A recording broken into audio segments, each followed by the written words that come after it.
لمحات من كيميت مع إسلام مكرم. نفر هيرو. هنتكلم عن شعر المرأة وإزاي يتصور في الفن الكيميائي. في مصر القديمة وفي كل مكان وزمان في العالم، الشعر كان دايما من أغلى الأشياء عند المرأة ومن أهم مظاهر الأنوثة والدلال. الفنان المصري استخدم شعر المرأة في التعبير عن مواقف كتير.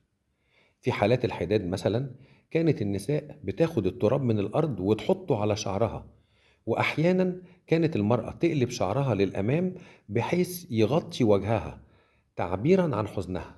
في مشهد المحاكمة في بردية آني اللي موجودة في المتحف البريطاني، نلاقي زوجته منحنية وقلب شعرها للأمام تعبير عن احترامها لأعضاء المحاكمة.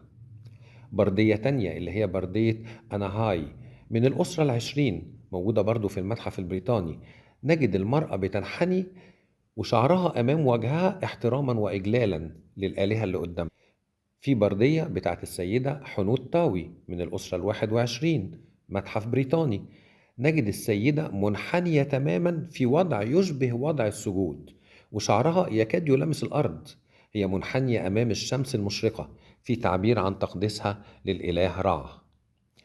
الشعر أيضا كان ممكن يعبر عن حالات الفرح في الاحتفالات الموسيقية والاحتفالات الراقصة، زي مثلا مقبرة نب أمون من الأسرة الثمنتاشر وغيرها من المقابر.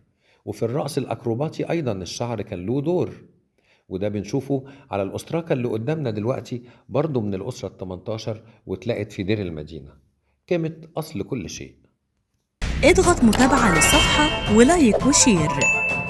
كيميت، أصل كل شيء.